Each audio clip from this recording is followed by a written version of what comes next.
Selamat pagi, kita berjumpa kembali dalam perkuliahan online. Topik bahasan kita yaitu mengenai anggaran bahan baku. Nah, apa itu anggaran bahan baku? Yaitu adalah semua anggaran yang berhubungan dalam merencanakan secara terinci detail tentang penggunaan bahan baku dalam proses produksi pada periode yang akan datang. Nah, tujuannya apa? Kita menyusun anggaran bahan baku. Yang pertama adalah untuk bisa memperkirakan jumlah kebutuhan bahan baku. Yang kedua, untuk bisa memperkirakan berapa jumlah pembelian bahan baku yang kita perlukan. Yang ketiga, untuk memperhitungkan berapa dana yang kita butuhkan dalam rangka pembelian bahan baku. Yang keempat, sebagai dasar menyusun laporan harga pokok produksi. Yang kelima, untuk melaksanakan fungsi pengendalian atau kontrol pengawasan terhadap bahan baku. Nah, apa manfaatnya kita menyusun anggaran kebutuhan bahan baku? Yaitu sebagai pedoman kerja untuk masing-masing departemen yang saling terkait. Yang kedua, alat untuk menciptakan koordinasi kerja antara bagian pembelian, bagian gudang, bagian persediaan, sehingga ketiga, pengawasan kerja terhadap bahan baku dapat berjalan dengan baik. Nah, jenis anggaran bahan baku yang pertama itu adalah anggaran kebutuhan bahan baku, yang kedua anggaran pembelian bahan baku, yang ketiga adalah anggaran biaya bahan baku yang habis digunakan dalam proses produksi, atau juga bisa dikatakan sebagai anggaran pemakaian bahan baku. Nah, kita lihat satu persatu. Yang pertama adalah anggaran kebutuhan bahan baku. Anggaran kebutuhan bahan baku atau disebut juga anggaran bahan mentah disusun untuk merencanakan jumlah fisik bahan baku yang kita perlukan. Nah, di sini bukan nilai rupiah, tapi unit bahan baku yang kita akan gunakan dalam proses produksi, fisiknya. Nah, apa yang tercantum dalam anggaran kebutuhan bahan baku ini? Yang pertama adalah jenis barang yang kita produksi atau yang kita hasilkan. Yang kedua, bahan baku yang kita gunakan untuk menghasilkan barang tersebut. Yang ketiga, bagian-bagian apa saja yang kita lalui dalam proses produksi. Ya, itu sudah Anda pelajari di akuntansi biaya. Dalam proses produksi bisa kita melalui beberapa departemen produksi. Nah, setiap departemen produksi ini ya akan menggunakan bahan baku. Yang keempat adalah standar penggunaan bahan baku. Ya, sesuai jenis bahan bakunya. Misalnya kalau produknya itu adalah cair, ya standarnya mungkin liter. Kalau misalnya itu berupa kayu, standar penggunaan bahan baku bisa berupa meter. Nah, seperti itu yang dimaksud dengan standar penggunaan bahan baku. Yang kelima, waktu penggunaan bahan baku. Nah, itu yang selalu biasanya ada di dalam anggaran kebutuhan bahan baku. Standar penggunaan atau disingkat SP, kalau di dalam bahasa Inggris SUR atau standar usage rate, ada bilangan yang menunjukkan berapa satuan bahan baku yang diperlukan untuk menghasilkan satu barang jadi. Contoh, standar penggunaan sama dengan 2. Artinya, untuk memproduksi barang A dengan bahan baku X, yaitu untuk memproduksi 1 unit barang A diperlukan 2 bahan baku X. Nah, itu yang dimaksud dengan SP2 atau standar penggunaan sama dengan 2. Yang kedua, anggaran pembelian bahan baku. Nah, anggaran pembelian bahan baku berisi rencana kuantitas bahan baku yang harus dibeli oleh perusahaan dalam periode yang akan datang. Nah, ini harus hati-hati karena ketika pembelian bahan baku yang terlalu besar itu menimbulkan biaya karena akan membutuhkan penyimpanan persediaan bahan baku, berarti ada biaya gudang ada biaya asuransi. Nah, kalau terlalu kecil atau terlalu sedikit barang yang kita beli, nah itu juga akan menimbulkan efek yang mengganggu. Nah, ketika proses produksi banyak sesuai dengan permintaan di pasar, ternyata persediaan bahan baku tidak ada, itu akan mengganggu proses produksinya. Jadi di sini ada perlu kehati-hatian dalam merencanakan pembelian bahan baku. Nah, apabila jumlah bahan baku yang dibeli terlalu besar akan mengakibatkan risiko, misalnya bertumpuk bahan baku di gudang yang dapat mengakibatkan penurunan kualitas, terlalu lama bahan baku diproses menimbulkan biaya penyimpanan, sehingga harga pokok atau biaya menjadi lebih besar. Nah, kemudian kalau terlalu kecil akan mendatangkan risiko berupa terhambatnya kelancaran proses produksi akibat kehabisan bahan baku. Nah, bentuk dasar dalam anggaran pembelian bahan baku ini yaitu persediaan akhir bahan baku, ya di sini bahan baku. Persediaan akhir bahan baku ditambah rencana kebutuhan bahan baku untuk proses produksi, itulah jumlah kebutuhan yang harus kita adakan selama satu periode, ya, dikurangi, ya ini dikurangi bukan ditambah, dikurang persediaan awal, itulah yang harus kita beli bahan baku. Nah, ya di sini ya persediaan awal dikurang bukan ditambah.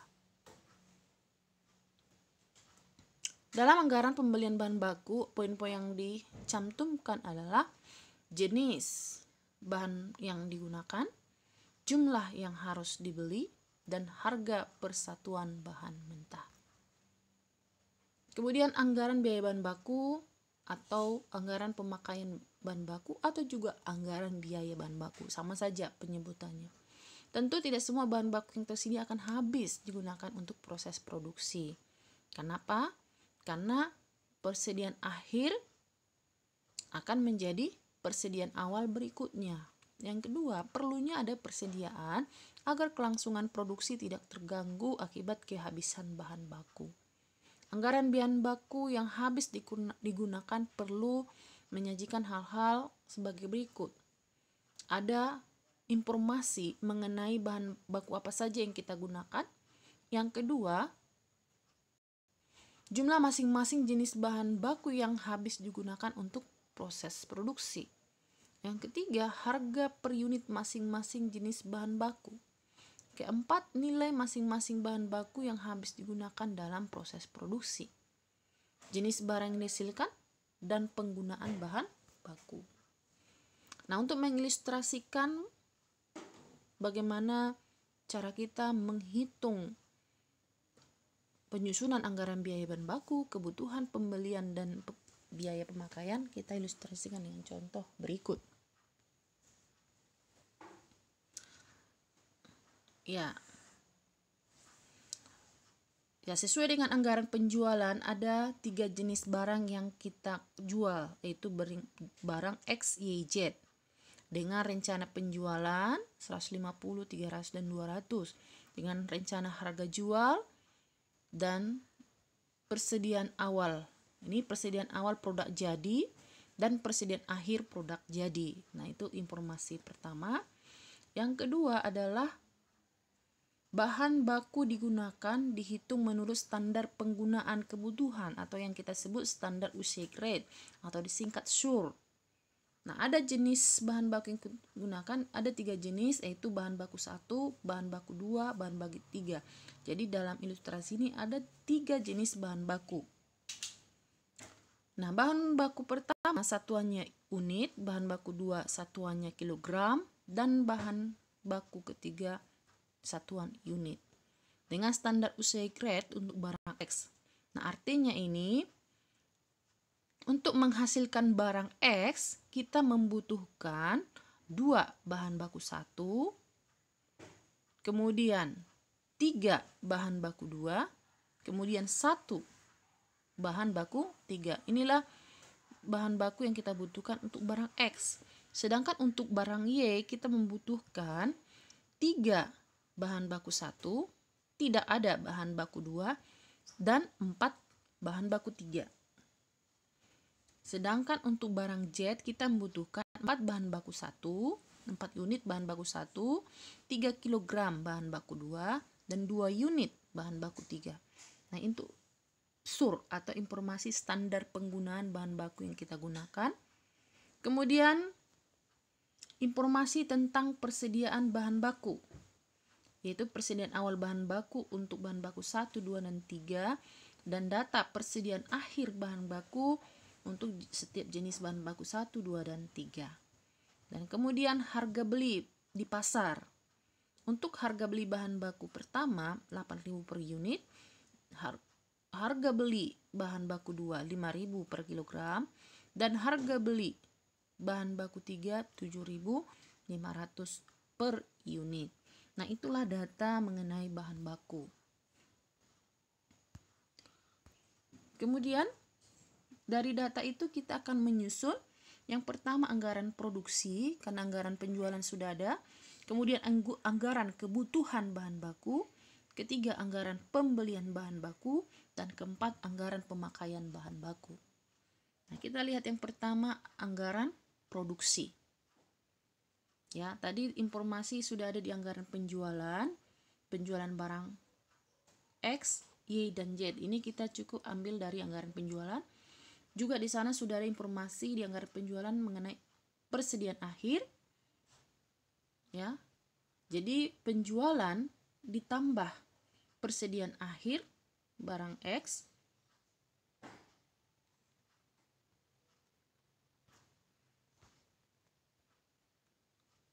ya, penjualan, tadi saya ulang, penjualan barang X 150.000 unit ditambah persediaan akhir bahan baku barang X, ya bukan bahan baku, persediaan produk jadi ya. Penjualan produk X ditambah persediaan akhir produk jadi X, kita tambah berarti kebutuhan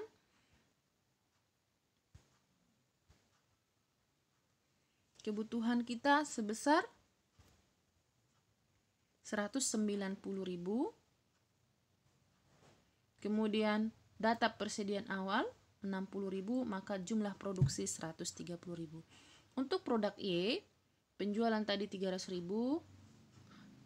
ditambah persediaan akhir 50.000, persediaan akhir produk jadi, berarti kebutuhan produksi ada sebesar 350.000 dikurangi persediaan produk jadi 30.000, berarti jumlah yang harus kita produksi per yang akan datang 320.000. Untuk barang Z, penjualan 200.000 ditambah persediaan produk jadi 65.000, berarti jumlah kebutuhan yang harus diproduksi 265.000, kemudian dikurangi adanya persediaan awal produk jadi 35.000, berarti produksi hanya 230.000. Nah, itulah data produksi untuk barang X, Y, dan Z. Selanjutnya, berdasarkan anggaran produksi ini, kita sudah bisa menyusun anggaran kebutuhan bahan baku. Karena itu tadi, bahwa anggaran produksi adalah sebagai dasar menyusun anggaran bahan baku. Jadi harus selesai dulu anggaran produksi, baru kita bisa menyusun berapa kebutuhan bahan baku. Nah, kita lihat barang X, Y, dan Z. Tadi produksi ini kita ambil dari data anggaran produksi X, Y, dan Z ya. Tadi 130, 120 untuk X, barang Y, dan barang Z.